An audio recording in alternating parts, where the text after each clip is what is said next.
Hello students. तो experimental physics में आपका स्वागत है।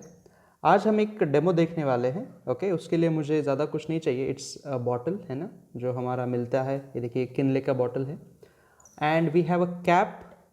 ये इसके ऊपर हमने एक कैप रखी हुई है ऐसे उल्टी। ओके, और मैं मेरे हाथों को थोड़ी देर के लिए ऐसे रब करके, है ना, थोड़ा सा रब करके मैं बस इसको ऐसे टच करने वाला हूँ। I am not going to press it very hard. ठीक है, हमें बस इसको ऐसे कांटेक्ट देना है एज मच एज पॉसिबल। तो आप ये कैप का मोशन देखिए। ओके,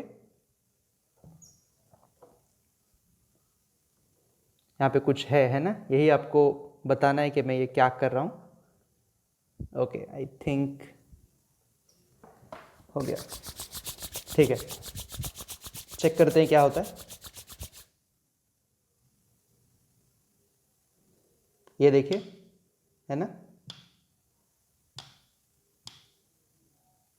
कैप जो है वो अपने आप से ऊपर नीचे हो रही है। आप देख सकते हैं कि मैं इसको बस ऐसे पकड़ के रखा हुआ हूँ,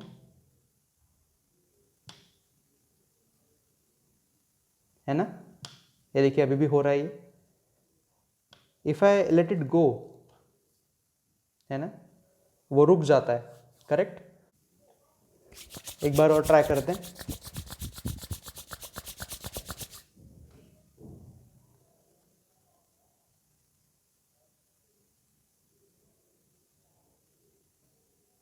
ये देखिए, है ना, फिर से हो रहा है ये।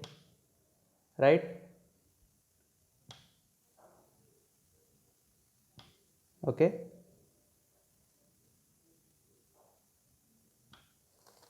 ठीक है। सो ये डेमो था। आपको कमेंट्स में ये बताना है कि what is the phenomenon that is happening here. आपके लिए हिंट है कि it is related to kinetic theory of gases. ठीक है, कमेंट्स में ये लिखिए। मैं आपके सारे कमेंट्स को पढ़ के फिर इसको डिस्कस करूंगा। ठीक है।